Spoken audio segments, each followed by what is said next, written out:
Hello करता हूँ, बढ़िया होंगे। देखो आज की क्लास हमारी संख्या पद्धति पर आधारित है और बहुत ही ज़्यादा मोस्ट इंपॉर्टेंट क्लास है, क्योंकि इसमें मैंने चुनकर वो सवाल लिए हैं जो अक्सर बच्चे इनको करने में घबरा जाते हैं, इनको एक लंबे तरीके से करते हैं और पेपर में गलती करते बैठते हैं। क्योंकि हमारे पेपर में एक एक क्वेश्चन बहुत ही ज़्यादा इंपॉर्टेंट है और ये बात उसी बच्चे को पता है जिसको सिलेक्शन लेनी है, क्योंकि यहाँ पर बनेगी मेरिट लिस्ट और मेरिट लिस्ट में अगर आपका एक भी नंबर माइनस हो जाता है तो आप उस लिस्ट में बहुत नीचे चले जाते हो और आपका एडिशन का चांसेस कम हो जाता है। तो चलिए शुरू करते हैं आज की क्लास और कैसे हम इन क्वेश्चंस को करते हैं। फॉर्मूला कॉपी पेन अपना उठा के रख लो और वीडियो को लाइक कर लो। प्रश्न में दिया गया है प्रथम 75 प्राकृतिक संख्याओं का योग क्या है। अगर इस प्रश्न का मतलब समझे तो मतलब का यह है कि प्रथम प्राकृतिक संख्या कहां से शुरू होती है, 1 से। 1 + 2 + 3 + 4 ऐसे करते करते करते आपको कहां तक जाना है, 75 तक की संख्या को जाना है और इनको जोड़कर बताओ क्या आएगा। तो बच्चे इनको ऐसे जोड़ने मत बैठ जाना, जैसे मैं बताऊं वैसे सूत्र लगाना। अगर आपको कहा जाए कि प्रथम n प्राकृतिक, 75 की जगह क्या है n कोई भी नंबर है, इतनी संख्याओं का योग बताओ, तो ऐसे में इन संख्याओं का जो योग होता है प्रथम लगातार n प्राकृतिक संख्याओं का योग, ये होता है आपका n गुणा n + 1/2। अब इसको और आसानी से समझते हैं। n और n + 1 क्या है, देखो यहाँ पर प्रथम 75 प्राकृतिक संख्याओं का योग पूछा गया है, इसका मतलब n बराबर आपका 75 हो गया। जब हम इनका योग निकालेंगे तो हमें क्या करना है, जहां तक की प्राकृतिक संख्याओं का हमें योग निकालना है, कहां तक निकालना है, 75 तक। तो आपको लिखना है 75 गुणा n + 1 है, इसी संख्या से एक ज्यादा है, यानी कि 75 है, 75 से एक ज्यादा हो जाएगा 76 और इसको 2 से भाग कर देंगे।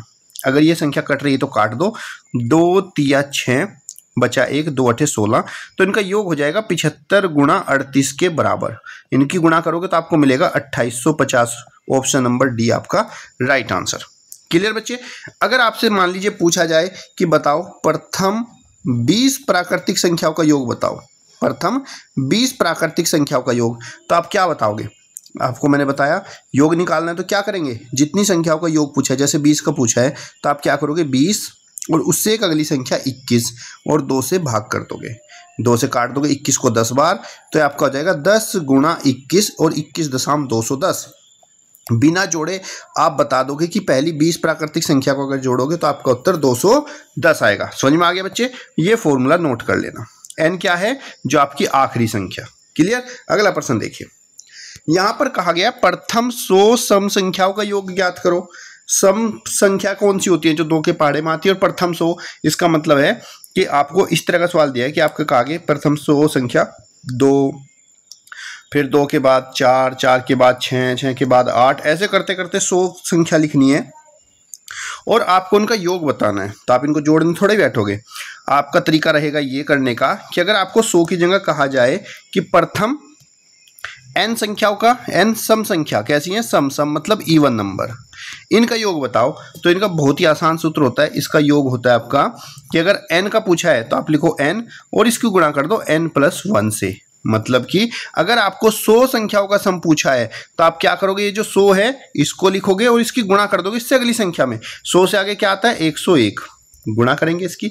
जब हम 100 की गुणा 101 से करेंगे तो 101, और जब 100 से कर रहे हैं तो 2 जीरो उसके साथ लगा दो, तो उत्तर आ जाएगा 10,100।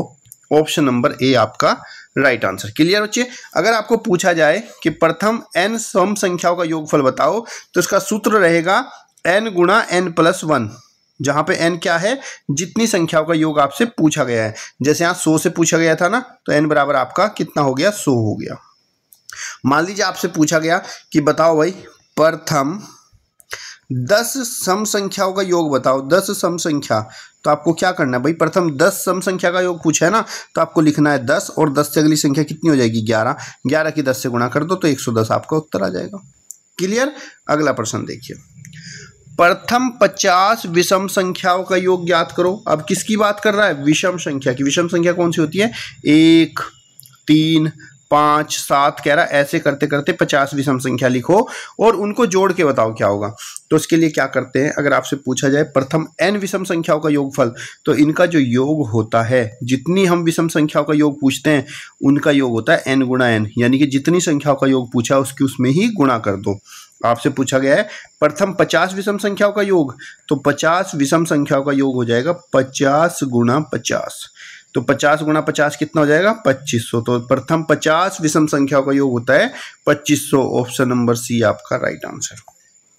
मान लीजिए आपसे पूछ लिया कि बताओ भाई प्रथम 6 विषम संख्याओं का योग बताओ, 6 विषम संख्या, तो आप विषम संख्या को जोड़ोगे नहीं, बस 6 की 6 से गुणा कर दोगे तो 36 आ जाएगा। नहीं तो आप जोड़ने बैठोगे भाई 6 विषम संख्या, पहले तो लिखोगे 1 3 5 7 9 11 है ना, 1 2 3 4 5 ऐसे लिखोगे, फिर लिखकर इनको जोड़ोगे तब भी 36 आएगा। लेकिन तरीका बता रहा हूँ मैं, तरीका समझो। 6 विषम संख्याओं का योगफल पूछा है तो आपको 6 की गुणा 6 में कर दो, 36 आएगा, चाहे तुम जोड़ के देख लो तब भी यही उत्तर मिलेगा। प्रथम 20 प्राकृतिक संख्याओं के वर्गों का योगफल ज्ञात करो।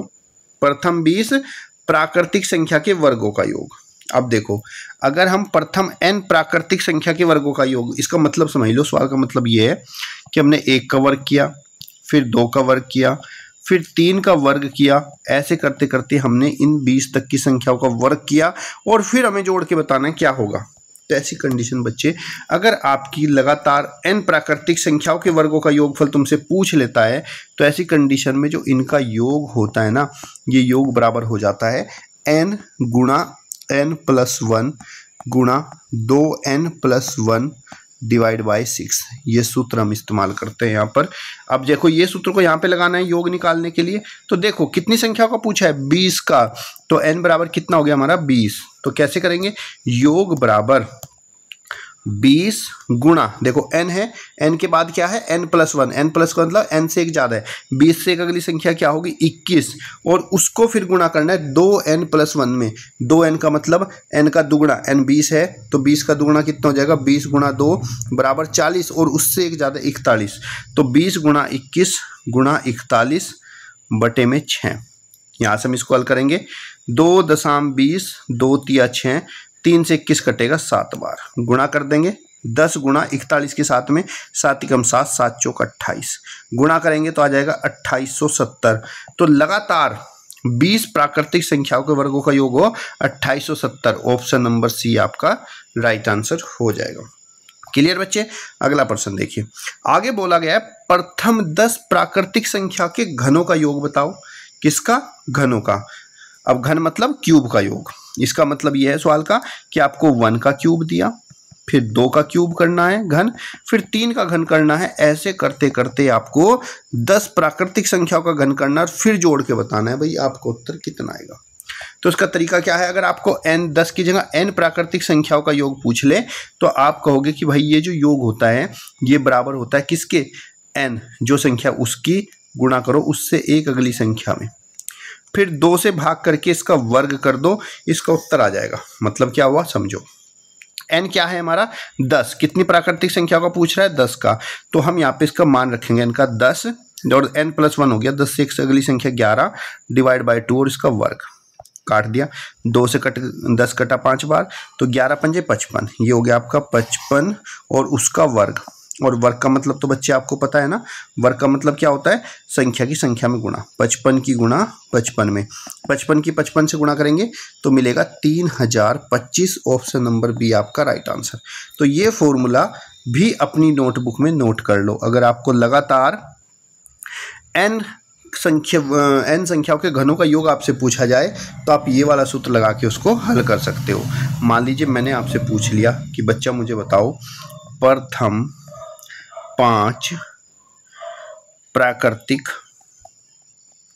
संख्या के घनों का योग क्या होगा।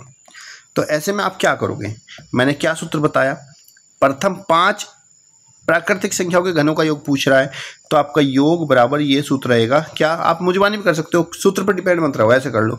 मैंने क्या बताया, 5 संख्याओं का पूछा, 5 लिखो, 5 से एक लगे से 6 और 2 से भाग करके इसका वर्ग काट दो, 2 तिया कितना हो गया 6, 5 तिया 15, तो ये हो गया आपका 15 का वर्ग, मतलब 15 गुणे 15 और 15 गुणा 15 हो गया 225। ये उत्तर आ जाएगा।